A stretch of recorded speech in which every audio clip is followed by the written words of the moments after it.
Oba! Bom dia, seu Sérgio Amadeu. Bom dia, Sinara. Bom dia, Quero Glauco. muito ouvi-lo sobre isso, né? Que eu estou falando aqui, Serginho.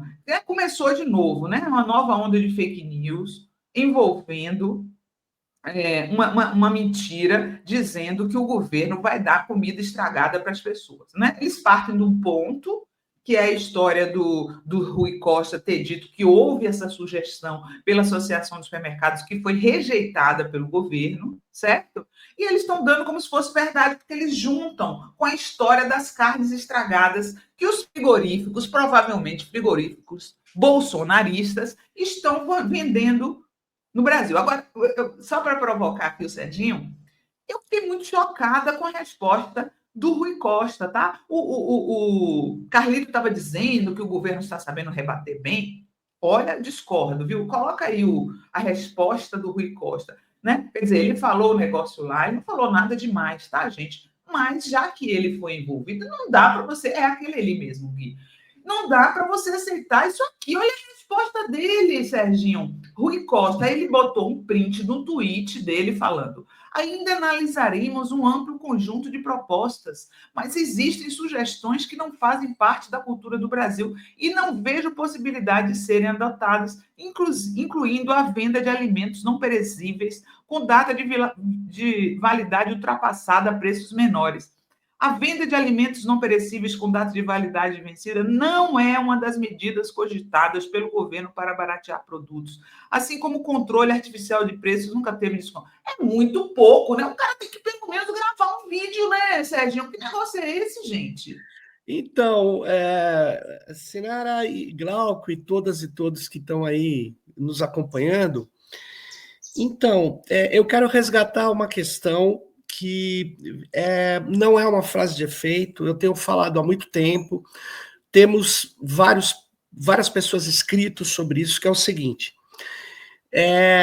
a estratégia principal da extrema-direita é a desinformação, é recusar completamente os fatos e, a cada momento, trabalhar algo que possa mobilizar a atenção das pessoas, no sentido de reforçar o senso comum ou traços do senso comum. E, portanto, o que vai acontecer? Foi o Pix, é o alimento estragado, vai ser outra coisa semana que vem. E a questão é a seguinte: essa é a estratégia deles. Pois bem, nós não estamos trabalhando muito corretamente a questão do combate à desinformação, porque as pessoas sabem que tem desinformação, as pessoas sabem que tem fake news, e eles dizem que fake news são os outros, como o Trump fez. Então, é uma situação onde eles conseguem suspender os parâmetros da realidade e criar confusão. Para que a gente não amplie a confusão, a gente tem que ter uma comunicação muito prática, direta, mas mais do que isso, a gente tem que pautar os caras e não ser pautados o tempo todo. E para combater o que eles vão continuar fazendo de trabalhos desinformativos, a gente precisaria ter, na verdade, uma estratégia muito mais agressiva, convocar a sociedade civil e não para participar de seminário. Né? Eu estou de saco cheio de vir conversinha e falar apelos ao grupo Meta. Gente, o grupo Meta, o grupo Face, o grupo Alphabet, o grupo Amazon, o grupo, todos eles, as Big Techs, não vão fazer nada que impeça a distribuição de desinformação. Primeiro, porque beneficia a monetização deles. Segundo, porque o momento é da extrema-direita norte-americana. A extrema-direita está no poder e está dizendo que a desinformação é liberdade de expressão. Então, na verdade, a gente teria que ter, em vez do governo ficar botando dinheiro dessas big techs, devia trazer editais, fazer editais que mostrem como é a cadeia da desinformação, botar um monte de jornalista fazendo isso, um monte de edital para ONGs fazer isso, envolver a sociedade nessa ação. Porque ou você envolve, ou nós estamos lidando com a nova organização do fascismo. O fascismo do século XX, o fascismo histórico, sempre foi mobilizador. É só quem não acredita, é só ver as imagens do Hitler falando para aquela massa de alemães. O fascismo não é novo, mas o fascismo agora tem uma nova forma de mobilizar, que é via as redes, e é engajando a partir de desinformação e reforçando valores. Cara, eles vão fazer isso o tempo todo. Aí nós vamos ficar correndo atrás. Qual é a nossa estratégia? Qual é a nossa estratégia, inclusive, porque agora eles entraram nas escolas com o Brasil Paralelo. Eles estão lá fazendo uma série de releituras da história, etc. E algumas releituras têm fatos completamente estapafúrdios, incorretos, e que uma coisa é você falar, eu posso interpretar do jeito que eu quero. Sim, interpretar pode, mas não pode falsificar fatos, negar fatos que ocorreram ou inventar fatos que não ocorreram. E agora eles perceberam que para atenuar a desinformação, Sinara, eles jogam em reforçar uma hipótese.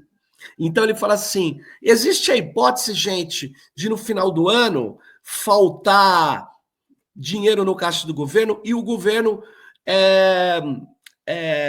dar calote em quem tem títulos públicos. O cara pode falar isso, porque existe a CEPOD, não existe, mas ele pode supor qualquer coisa imbecil. Por quê? Porque aí isso cai fundo numa história onde o Brasil já teve o confisco da poupança, papapá. Então, eles vão trabalhar com essa lógica de criar fatos ou possibilidades que não existem e não existirão. Mas isso não é novidade para a gente. Isso. Tem que ir para cima, não é isso? Tem que ir para cima, mas por que uma máquina de Estado tão grande, Sinara, ela se move de uma maneira tão ruim como você agora acabou de mostrar? Uma comunicação que não dá para entender. O ministro Rui Costa, ele podia dizer assim, a Associação de Supermercados propõe uma coisa que existe nos Estados Unidos, que é um absurdo, porque nós nunca concordamos. Quem concorda... Quem propôs isso foi o Paulo Guedes. Foi o Paulo Guedes que propôs isso. Direita, então. Mas aí você tem que mostrar, você tem que ser evidente, você tem que sair falando, tem que ser objetivo. Mas não. Não é essa a ideia. E é uma ideia, como você falou, muito concentrada na ação dos perfis ali, numa coisa meio formalista. Eles, na verdade, é o seguinte, ou a gente convoca a sociedade para enfrentar o fascismo que está se organizando pelas redes digitais, porque nós não estamos falando de outra coisa, nós estamos falando disso. Nós estamos falando de uma organização que visa fazer coisas absurdas contra os direitos das pessoas, e eles são tão cínicos que eles atacam, inclusive, aqueles que são os seus maiores defensores, que são os ruralistas. Os ruralistas aqui vendem com esses caras da carne, que são bolsonaristas, que vendem carne podre. Só que não seria legal a gente pegar o nome dos caras que estão vendendo e mostrar quem eles votaram, quem eles são, e falar, olha aí, Bolsonaro armando contra você e tal. Você vai ter que mostrar o que está acontecendo na realidade. E não é isso que está fazendo, não é isso que eles estão fazendo. Nós estamos numa situação bastante, talvez errática, nós estamos vendo uma coisa errada aí. Mas, enfim, é uma opinião. Eu, naquilo que eu posso, eu trabalho no meu círculo, que pessoas que leem o que eu posto, na medida do possível, eu falo que não é assim, mas e daí, né? é uma coisa pequena, a gente precisa de uma articulação maior. Extrema-direita, ela está muito bem articulada na rede, e vai continuar, e vai aprimorar, e vai cada vez mais profissionalizar as ações, porque eles têm muitos marqueteiros, gente de patinete da Faria Lima, trabalhando e recebendo muito dinheiro para fazer o trabalho sujo da desinformação. Eu vou passar já para você, Glauco. Deixa eu só comentar aqui, a Silvane, que é uma bolsonarista, que entrou aqui, está falando assim, ó, ouvi dizer que deu problema no pé de meia. Silvane, desculpa, mas é para gente burra como você, são feitas as fake news. Para que as pessoas continuem burras como você, é que eles estão querendo impedir a ajuda de R$ 200 para os estudantes permanecerem no ensino médio. Interessa à extrema-direita que as pessoas continuem burras como você, querida. Vai lá, Glauco.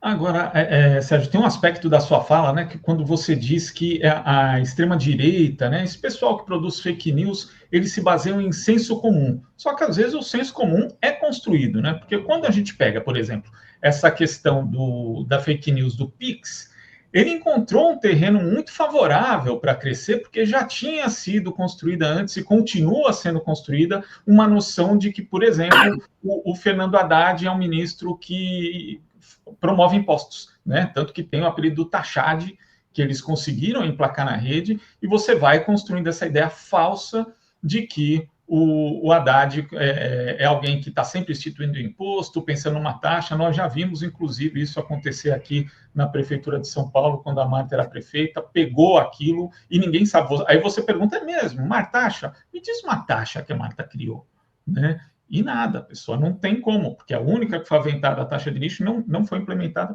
e acho até que deveria ter sido. Mas isso é outro assunto, não da forma, enfim.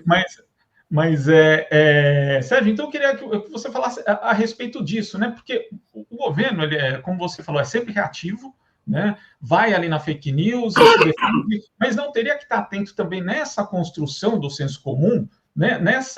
Entrar nesse debate. Por exemplo, o governo deveria estar falando aqui da questão tributária de uma outra forma, peitando isso, né? Dizendo, ninguém está criando imposto, pelo contrário, a gente quer taxar os mais ricos para aliviar os impostos mais pobres. Nós fizemos isso aqui para baratear. Não falta isso também, ter uma atenção não só a fake news, mas essa tentativa de construção do senso comum que a extrema-direita faz.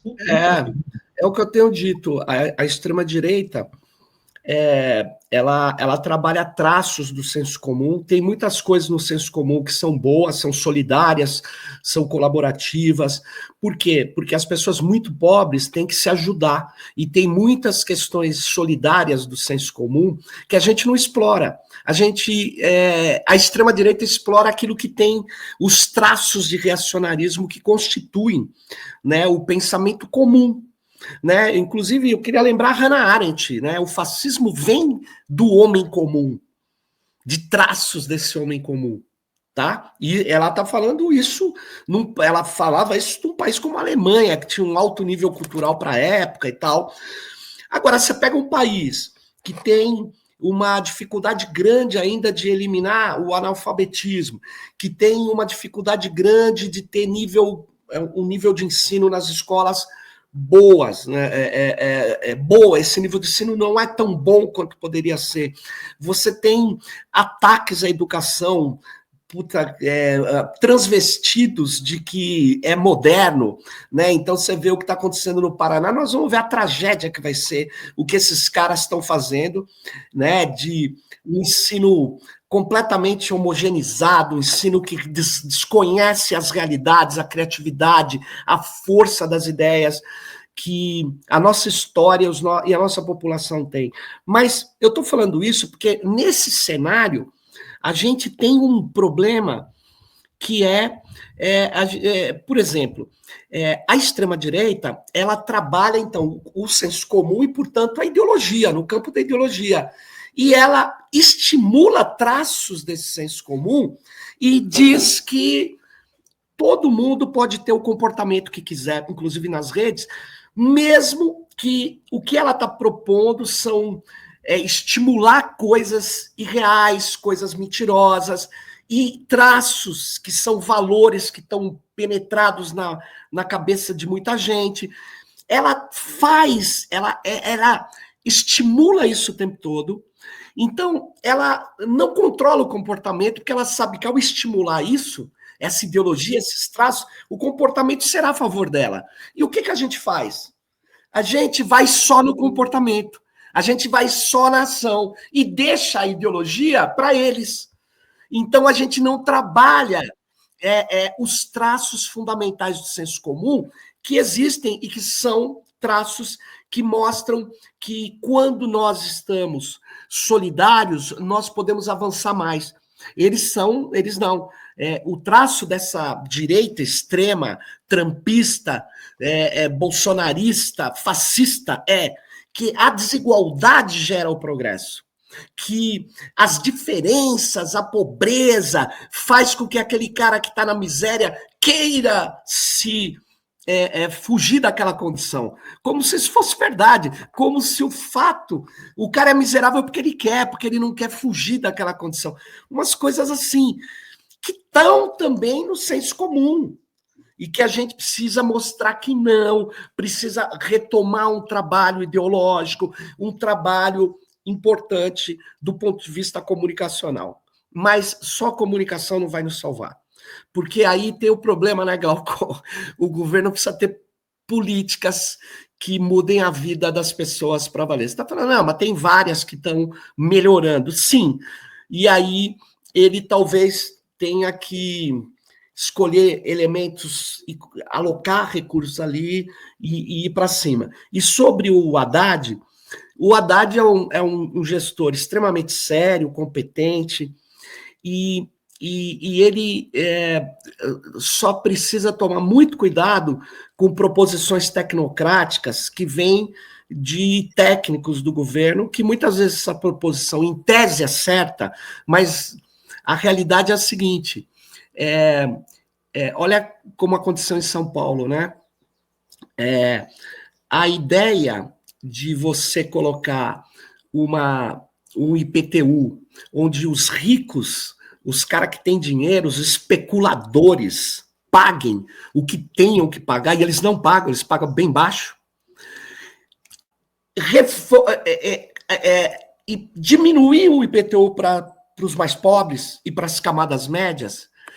Para fazer essa operação, muitas vezes, a extrema-direita, que é defensora desses privilegiados e poderosos que pagam menos, ela vai convencer a classe média que afetar e cobrar o devido imposto dos ricos vai prejudicar a classe média. Então, é preciso fazer um trabalho que, para chegar a fazer uma proposta dessa, você precisa ter muito acúmulo, muita segurança para as pessoas de classe média falar, bom, vai cair o meu imposto, vai cair o imposto dos mais pobres e até que, enfim, os caras ricos vão ter que pagar o que devem. Mas não é assim que funciona. Não é porque é justo fazer isso, porque é justo. O problema não é que a gente sabe que é justo. O problema é como fazer e achar que esses caras que são os bilhardários que mandam no país, eles não vão reagir. Pô, só você ver a reforma agrária. Um grupo diminuto que não chega a 200 famílias impede a reforma agrária. Aí eu vejo o meu tio em Minas, que tem um sítiozinho, desculpa eu falar, muito pequeno, totalmente produtivo, totalmente fora do que seria uma reforma agrária. Primeiro porque ele é produtivo, segundo que ele acha que ele, sei lá, que ele tem fundio, né? É um minifúndio. É um minifúndio, não é? Ele nem, puta, o cara trabalha de só. Mas ele está convencido que se vier a reforma agrária, ele vai perder o sítio dele. Como que? Você está entendendo? Mas repare, ele está ganho pela ideologia. Ele tem. Então, a gente. O Haddad, ele tem proposições muito corretas, mas talvez ele precise tomar um pouco de cuidado com a ideia da justiça, da correção, não resolve o problema na política. Não resolve. Porque muitas vezes você tem ao seu lado a verdade, você tem ao seu lado valores importantes, e você tem contra você uma máquina profissional de marketing, e agora a complacência e o arranjo das Big Techs. Ou seja, eu estava lendo agora um desses sites de checagem, ele fala, as Big Techs, existe a teoria da conspiração de que as Big Techs estão privilegiando a extrema-direita. Olha só, né? Um site de checagem de fatos dizendo que o que as Big Techs falam é a verdade. E aí eu discordo desse checagem, porque é o seguinte, o que as Big Techs têm a seu favor é que a operação que elas produzem é invisível, né? E a democracia não convive bem com a invisibilidade. Por quê? Porque o fato é o seguinte, eu recebi no meu Reels, passou pelo meu Instagram, essa imagem desse pequeno deputado, esse deputado de Minas Gerais, esse exemplar da extrema-direita fascista no Brasil, mas eu nunca tinha passado por mim. Só que na hora que passa, dá uma visualização. Quem é que distribuiu isso para mim? A esquerda. Quem é que distribuiu para mim? Não, eu estou dizendo, foi o algoritmo da plataforma ou não? Claro. Ou pagaram para que me atingisse, e eu entrei numa amostra que funciona assim, né? Você cria amostras e paga, o famoso impulsionamento. Isso é fake news, teoria da conspiração? Que isso? Reduzindo o alcance, mandando mensagem, reduzindo o alcance, mandaram para vários influenciadores de esquerda. Eu nunca... O Instagram dizendo, seu perfil vai ter menos visualizações, está sendo punido porque botou a imagem do Elon Musk fazendo o braço nazista, a saudação nazista. Quer dizer, a gente não pode nem denunciar o Elon Musk fazendo a saudação nazista, que nosso alcance é diminuído. Isso não é ir contra a esquerda? Então, e eu vou dizer mais uma coisa. Eu vou, inclusive, tentar recuperar os prints, porque não existe mais, tá? O antigo Twitter, antes de ser adquirido pelo playboy, empresário supremacista branco e agora nazista Elon Musk, esse indigitado ser, ele comprou e tirou tudo lá, né? Agora, quando você entra no X, você é obrigado... A primeira coisa que aparece para você, olha só, eu sou obrigado a ver uma postagem do Elon Musk. Todo mundo, não é só eu, todo mundo. Mas o que eu queria dizer é o seguinte, o antigo Twitter tem uma pesquisa, Sinara, que foi feita e em 7 países. E eles descobriram que os algoritmos do Twitter beneficiavam discursos da direita, não pagos. E aí eles não sabiam por quê. Eles não sabiam por quê. Eu reconheço, você fala, claro que eles sabiam, não, eles não sabiam. Porque o que operava provavelmente a escolha da distribuição do que você vai ver, o que você não vai ver, porque é muita coisa postada ao mesmo tempo, e o que vai aparecer para mim? Então, eles têm o meu perfil, eles sabem do que eu gosto, e eles podem interferir nisso, claro. Mas quem decide a distribuição de conteúdos de acordo com o meu perfil, que já está lá organizado no banco de dados dele, quem define o que eu vou ver é o sistema algorítmico. E o que eles não entendiam é por que essa rede neural artificial estava distribuindo, beneficiando mais os discursos da direita. Então, e foi uma coisa muito séria, porque eles constataram isso dos 7 países, em 6 países, nitidamente.